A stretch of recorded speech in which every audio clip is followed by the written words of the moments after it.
Kanglei News ki numidangi pau mineng tabiriba punamakpu romai lambamna ikoknona khurumjari. Myanmar ki Kabo tampakta Manipur ki apunba lalholup singa akan mamongda nomai kapnari tha asigi kuntaret ki anganba ayuktagi hauna Manipur ki Kamdong district ka tainariba Myanmar ki Kabo tampakta Manipur ki lalholup singi apunba Lanmi singa KNA-B ga khutthoknabagi thaudok lepa leitri ngarang numidang pung 3 rom tarakpa matamda Myanmar junta ki maikaidagi air strike chatharkibana maram oiraga maikai anida khutthoknaba adu lepuraba matung ngasi ayu pung 3 rom taba matamdagi maikai ani makda ngasi ayu pung 4 hena fauba khutthoknaki Hauji Pawagi Oina Kutongnaba Aduda Achopan Yawagi Paw Fangbangam Ngarang Kutongnabagi Tawdok Aduda Manipurgi Apunba Lalolupki Maikaidagi Unlf Koirengna Luchingba Kangbugi Lanbi Amaga KYKL gi Lanmi Amaga Punna Ani Leikhidre HAIRI Ngarang Pawba Chatharakiba Landa KNA-B gi Lanmi Kuntra Taruk Rom Leikhidaba Loinana Kuntra Mathoina Achopan Nangkre HAIRI Ngarang Numidang Kutongnakiba Amadi Military Juntana Chatharakiba air strike tasu KNA-B gi Lanmi Tara Rom Shiramaya Haina Panari Sedasida Myanmar gi ngakaida lalhauba sing matam changna khutthoknarakpa aduna maram oiraga Indian Army yauna Central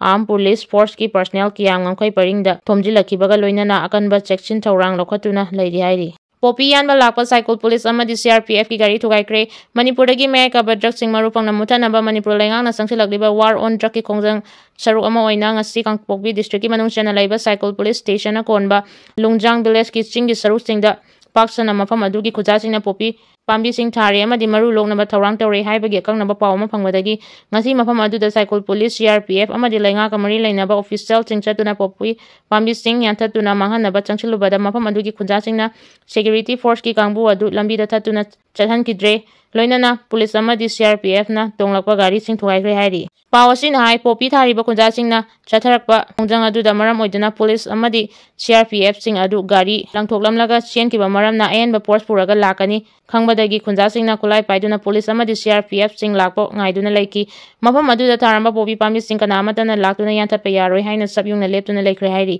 Press na phangba pawgi matung inadi thaudok thokpamda akayatoi nangkraba police amadi CRPF ki gari ahum haujik police station da YAOKHRE thaudok adu amari leinana cycle police station na case ama lokhar hairi atopa pawgi likun amana ikaw amadi saparmena police station ani gi marakta popi pambi sing thariba Lungjang village ki lambi changpham chingda haujik mafam adugi KUKI nupi singna security force sing changba yaroi haina thatuna leiri hairi accident na miyo ema Leikhidre Thawal district ki Khangabokta leiba IRB ki post mamangda car registration number MN06LA 6313 na tombada miyo ema Leikhidre hairi hariba thaudok asi tha asigi kunmapan gi numidang pung 9 rom taba matamna thokibani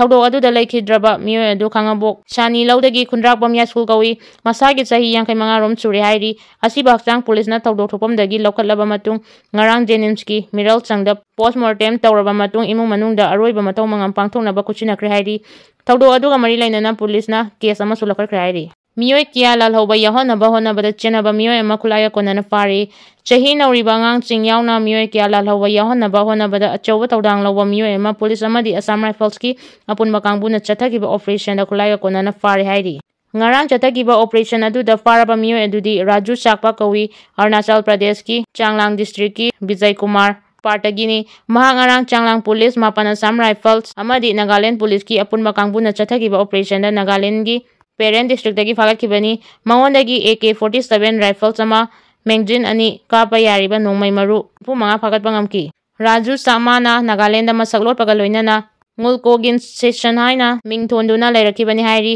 mahak tongan ba criminal case yauna chahi nauriba angang sing yauna miyoi kia lalhauba yahonba misangni haiba khangba ngamkibaga loinana mahaki mathakta anauba case ama register tawkre hairi Khun ngakpa sing hatpa paba punbagi thabak makadana tatharaklabadi mama obisingi asoba iho ama lakani debla Khun ngakpa sing hatpa paba punbagi thabak makadana chathaganu natrabadi lamdam asi mama obisingna asoba iho ama lakani haina Hauraibi gi apunba lupmaira paibi gi maikaidagi phongdorakli ngasi Hauraibi mayai leikai Kangjai Bungmapal Community Hall da pangthokpa wakat mifam amada khul ngakpa phaba yaroi matik chadaba Luchingba lokthokadabani amadi mahairoi hatpa yaningde haiba play card paiduna wakat mifam adu chathaki wakat mifam adu da saruk yakhibi Hauraibi apunba lupmaira paibi secretary Sharam Devlana phongdokibada 2023 dagi May 3 dagi lamdam asida thokliba irang asida masa masagi laikai khungi misam miyamna ngaknaba thokliba khun ngakpa sing ꯐꯥꯕ ꯄꯨꯟꯕ ꯀꯣꯏꯊꯤ ꯊꯤꯕ ꯍꯥꯠꯄꯒꯤ ꯊꯧꯗꯣꯛꯅꯆꯤꯡꯕ ꯊꯣꯛꯂꯤꯕ ꯑꯁꯤ ꯂꯥꯏꯕꯛ ꯊꯤꯕꯅꯤ꯫ ꯃꯈꯥ ꯇꯥꯅ ꯈꯨꯜ ꯉꯥꯛꯄ ꯐꯥꯕ ꯄꯨꯟꯕꯒꯤ ꯊꯧꯗꯣꯛ ꯊꯣꯔꯛꯂꯕꯗꯤ ꯂꯝꯗꯝ ꯑꯁꯤꯗ ꯂꯩꯔꯤꯕ ꯃꯃꯥ ꯑꯣꯏꯕꯁꯤꯡꯅ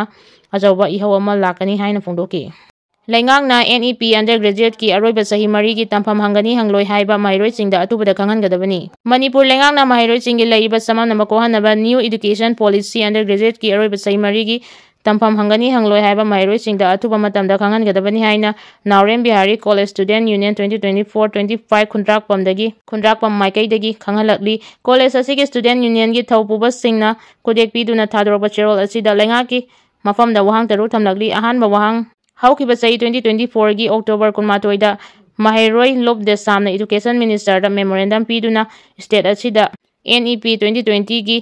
4-ꯌꯔ ꯑꯟꯗꯔꯒ꯭ꯔꯦꯖꯨꯑꯦꯠ ꯑꯦꯀꯥꯗꯦꯃꯤꯛ ꯄ꯭ꯔꯣꯒ꯭ꯔꯥꯝ ꯑꯁꯤ ꯍꯥꯡꯕꯤꯅꯕ ꯄꯨꯛꯅꯤꯡ ꯆꯤꯡꯁꯤꯟꯈꯤꯕ ꯂꯩꯈ꯭ꯔꯦ, ꯑꯗꯨꯕꯨ ꯊꯥ 3 ꯐꯥꯔꯕ ꯐꯥꯎꯕꯗ ꯉꯁꯤꯁꯨ ꯊꯕꯛꯇ ꯄꯥꯏꯈꯠꯄꯒꯤ ꯂꯝꯕꯤ ꯎꯗ꯭ꯔꯤ꯫ ꯑꯅꯤꯁꯨꯕꯗ ꯃꯅꯤꯄꯨꯔ ꯌꯨꯅꯤꯚꯔꯁꯤꯇꯤꯒꯤ ꯔꯦꯖꯤꯁꯇ꯭ꯔꯥꯔꯅ 2023ꯒꯤ ꯑꯣꯛꯇꯣꯕꯔ 31ꯗ ꯂꯩꯉꯥꯛꯅ 4-ꯌꯔꯒꯤ ꯍꯥꯡꯕ ꯉꯝꯗꯕ ꯀꯣꯂꯦꯖꯁꯤꯡ ꯈꯟꯗꯣꯛꯇꯨꯅ ꯌꯨꯅꯤꯚꯔꯁꯤꯇꯤꯗ ꯄꯥꯎꯈꯨꯝ ꯄꯤꯔꯛꯎ ꯍꯥꯏꯅ director university and higher education official letter ꯊꯥꯔꯛꯄꯁꯨ ꯆꯍꯤ ꯑꯃ ꯍꯦꯜꯂꯦ ꯍꯥꯏꯔꯤ꯫